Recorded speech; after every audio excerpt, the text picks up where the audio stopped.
That's okay. I noticed.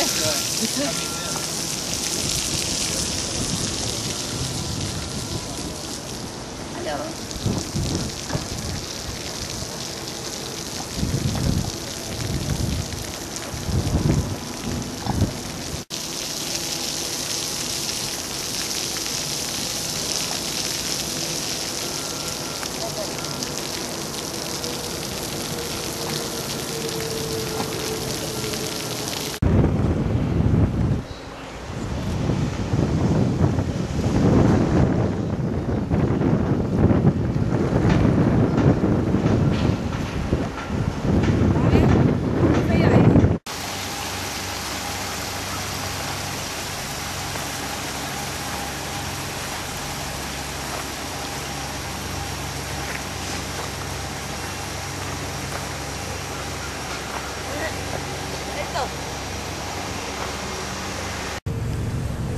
Typical Nova Scotian, and you see all the traps there.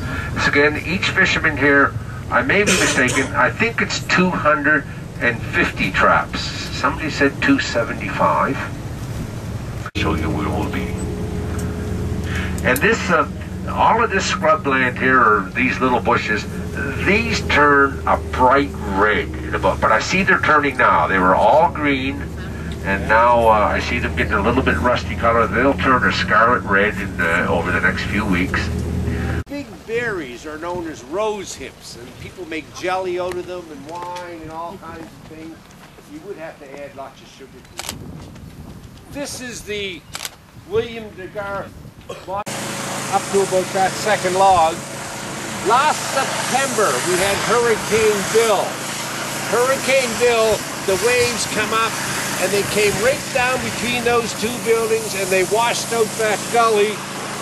This gentleman in this gift shop had a patio out here on the left, but he's lost it several times. This time he's just not bothered rebuilding it. And if you were standing here last year in September during Hurricane Bill, up here is unnatural for them. However, they'll see, oh, there's this little ramp. This is how I must get out. And so they'll come up here. And if you can see, it opens up, and now they're in the parlor. Essentially, once they go inside here, they're trapped. Okay, they can't get out once they get inside those holes. They will not go out through those holes. They'll come and hit the bait, and they'll come up and get there. The lobster fishermen, they've got a little bungee cord here,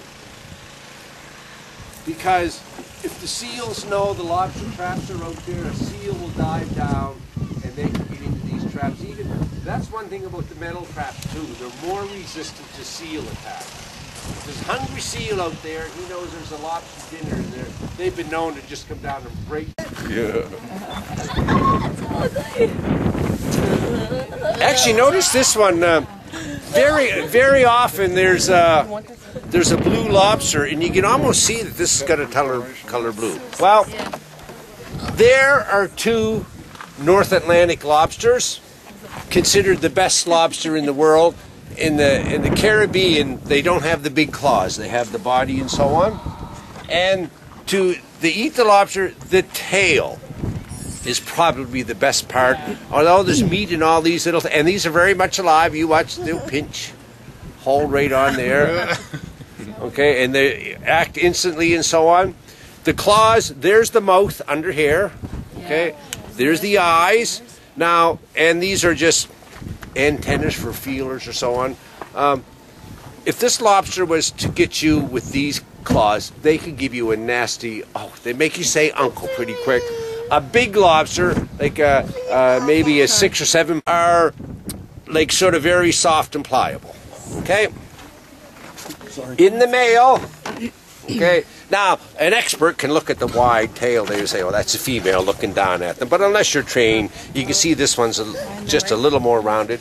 Here's the male, and if you look here, the last two here are a hard, bony structure. Okay? And that's the male lobster. And there's, and you'll see, look, bingo. Okay? Now, I did give you an extra 15 minutes. 20 after an hour, about 35 minutes, and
about 70 of them are crew members.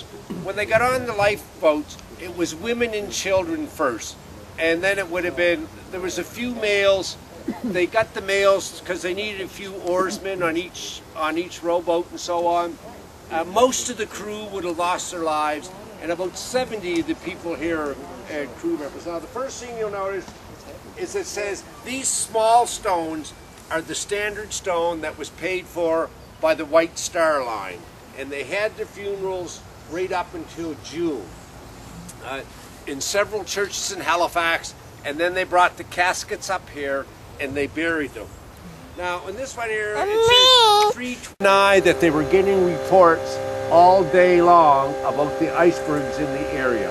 It is thought that Mr. Ismay, okay, Mr. Freeman was Mr. Ismay's manservant, his valet, his secretary, and so on.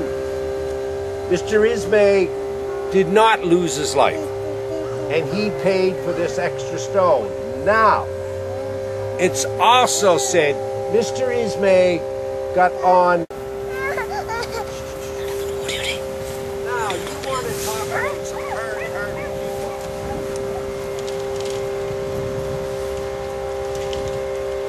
Mr. Hugh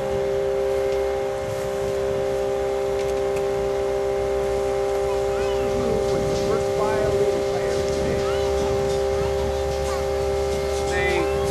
They recovered two band members.